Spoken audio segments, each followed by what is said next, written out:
What if I were to tell you that we could literally end chronic disease in 10 weeks? Would you believe me? Today, I'm bringing on Nina Teicholz, one of the most credible experts in this area. She is a best-selling author. She has her PhD in nutrition and has been deeply involved in researching the dietary guidelines for over 2 decades. I think you're going to be thoroughly blown away at this interview. So Nina, RFK has this huge goal of getting rid of chronic disease. And you personally have studied this specific area of chronic disease and the dietary guidelines for roughly at least 20 years, probably longer than that. What, based on the most credible research, would you say is the solution to chronic disease? I think there's no question that the strongest, most rigorous evidence to support disease reversal is with a ketogenic or low carbohydrate diet. And what we have is more than 100 clinical trials now, which there's no greater amount of clinical trial research except for on the Mediterranean diet, which does not have as good results. There are more than 100 clinical trials showing that with a ketogenic or low carbohydrate diet, that not only can we reverse type 2 diabetes in merely 10 weeks, but also hypertension, the vast majority of cardiovascular risk factors, non-alcoholic fatty liver disease. 10 weeks. I mean, an average doctor who's treating someone with type 2 diabetes, how many weeks are they treating diabetes for? The reversal rate, where you reverse a type 2 diabetes diagnosis with standard of care, that's 0.1%. Oh my gosh. In clinical trials using a ketogenic diet, often with support from a mobile app, that reversal rate is more than 50%. This is huge. I mean, this should be all over the place. It should be in the news. Doctors should be using it, but they're not really using it, are they? I've been following this for the past 10 years, and I have not seen a single mainstream news article on the ability to reverse a diagnosis of type 2 diabetes using diet, natural means. You see an article every week, every day on Ozempic or the GLP-1s, right? That tells you that the media is really informed by the pharmaceutical companies, by which they're also funded. People think type 2 diabetes is irreversible, but that is absolutely, positively not true. You can do it. There's credible studies. And when we talk about credible, we're talking about the type of studies that they've done and also the number of participants, right, and the length of time. It's not some little observational study. The largest trial ever on type 2 diabetes reversal had 300 patients in it. The patients on average had been living with diabetes for 8.4 years, and the majority of them were on insulin. And even so, they reversed more than half of their patients' diabetes in 10 weeks. Also, tell us about the reduction of insulin, their medication, in this trial. Nearly 100% of the patients reduced some or all of their medications within a year. The patients come off so quickly off their medications. That's one of the reasons that people with diabetes are counseled to go on a ketogenic with medical supervision, not because it's dangerous, not because it has bad side effects, but because they need to come off their medication so quickly. What is the general consensus of the medical profession's thoughts on the ketogenic diet? You know, ever since Robert Atkins came out with his books in the early 1970s, there has been a real skepticism out there about the low carbohydrate ketogenic diet. And back then it was warranted because there were really no good rigorous studies on his approach, even though he had a drawer full of medical files. But now those studies have really been done, yet we still see the same bias, I would say bias against this diet. And that is for several reasons. One is that the American Heart Association, the American Diabetes Association, they're funded in large part by insulin manufacturers and other drug companies. So they have direct conflicts of interest. Doctors themselves also have these conflicts of interest. All their careers, they've been told that low fat is the way to go. So those diets are really almost diametrically opposed. And it's very hard for the medical community to change its mind. The American Heart Association, the American College of Cardiology have come after the ketogenic diet with virtually no evidence, just sort of media campaigns saying keto is dangerous, a keto-like diet is dangerous, based on In one case, virtually just a spoken presentation with no data and not even a published abstract. So I think it's fair to say there's something of a propaganda war going on against low-carb ketogenic. I think you could be right. It could be onto something there. Remember someone putting something out, it was just ridiculous. The definition of keto-like diet, well, there might be some similarities, but it does not resemble the ketogenic diet, right? I can't remember what that diet was, but I like that. Keto-like diet. That was the study that came out of British Columbia by a researcher who simply gave a presentation on her findings that for which there was no abstract, for which there was no published anything. Her study had not even been registered in any way. And yet they interviewed her, they press released her presentation. They didn't do that for anything else coming out of their annual conference. Everything else was a legitimate published study. Why did they do that? Why do they want to amplify her findings? I mean, it's clickbait, but also that headline drives people away from choosing that option. If the American College of Cardiology is coming out and saying this diet is dangerous, people listen. And I think that is the objective behind that. Or what specific foods does someone have to eat, or what do they have to do with their foods to achieve this state of ketosis, which is the fat burning? You're eating ideally natural sources of those foods. So that's eggs, dairy, meat, fish, shellfish, very small amounts of starchy vegetables and low sugar fruits. It's a sustainable diet. And this is a key point. It's sustainable because fat and protein are what are satiating versus carbohydrates actually trigger hunger. They have done experiments where they try to force feed people to eat like a stack of pork chops, and people just can't do it. Like I'm full. I cannot eat another bite. Let's say you try to go from one meal to the next and you're not tapping into your own fat, you could actually easily get hungry real fast. Your fat stores are actually like granola bars that are strapped all over your body. And they're there for when you don't have anything to eat. So when glucose is absent, your body can access those fat stores. It's great. I'm sitting here and I haven't had lunch, and hopefully I'm now living off of the fat stores in my thighs. The moment that glucose enters into your bloodstream, your body, it's like a bank teller window just slapping down. You can no longer access your fat stores. Then you cannot access your own fat for energy.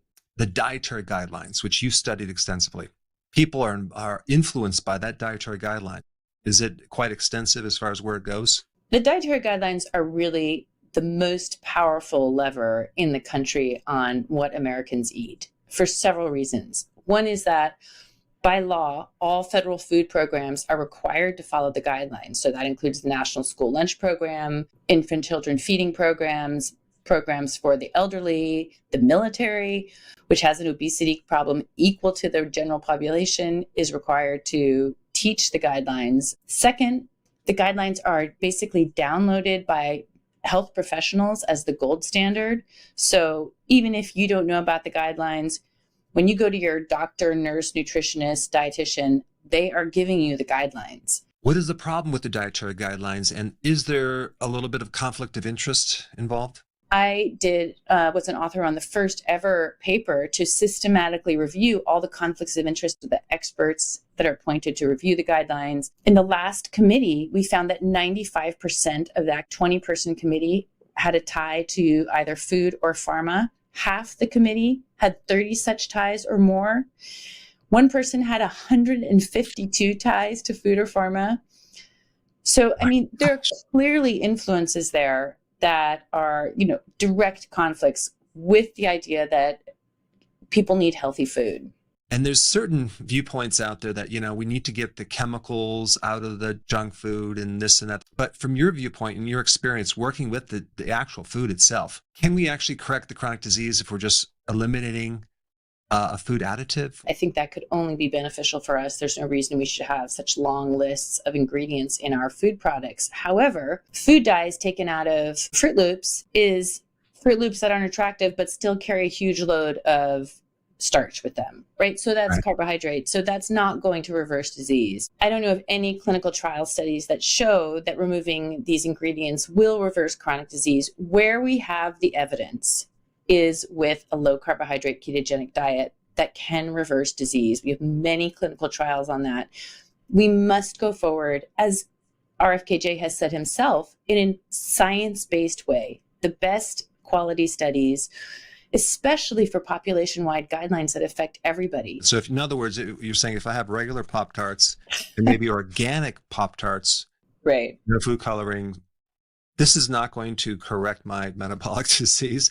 You know, I looked at the amount of sugar, starch, and seed oil. It's actually, there's more in here. People know about sugar, but you also have the starch, which is not necessarily listed on the label as starch. It's kind of hidden sugar, right? Starch molecules are just sugar molecules holding hands. And the moment you eat them, they become sugar in your body. Even if that's a whole grain bread, even if that's a dark rye loaf, it becomes sugar the moment that you eat it. Unfortunately, there really are no good versus bad carbohydrates because they all become sugar in your body. But I think the ultra-processed food companies are completely on this. They're going to figure out a way to reduce their ingredient list, and they're going to say, see, we solved the problem, when in fact, the real data shows that we have to target this specific macronutrient, which is carbohydrates, which is driving these diseases. Right, because you look at even potato chips, right? It has 0 sugars. Oh, yeah.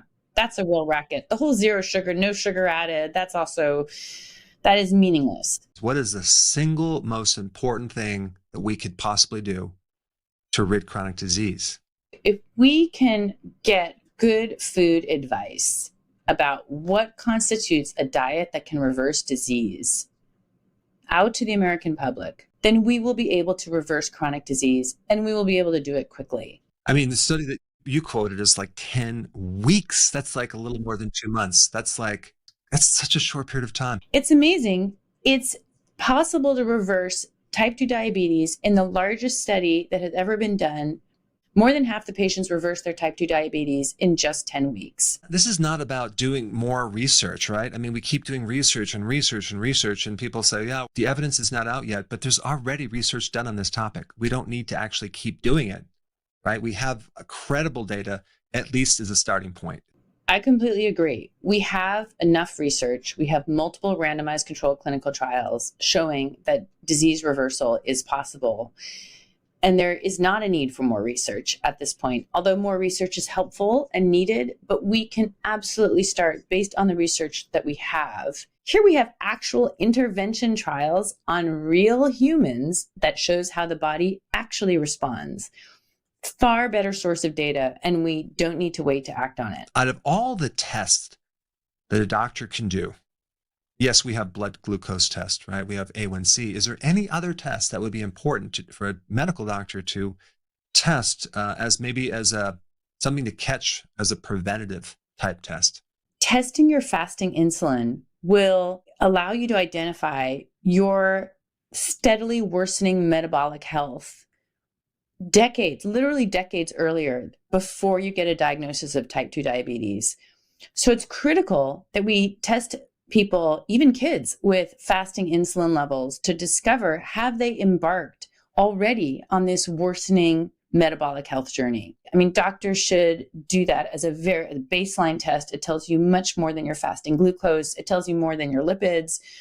That measurement would just be a fantastic thing to do. You have these intelligent people, but they're just missing the obvious. But I think it's intentional the way people are taught, because it's just, there's not a lot of money in food therapy.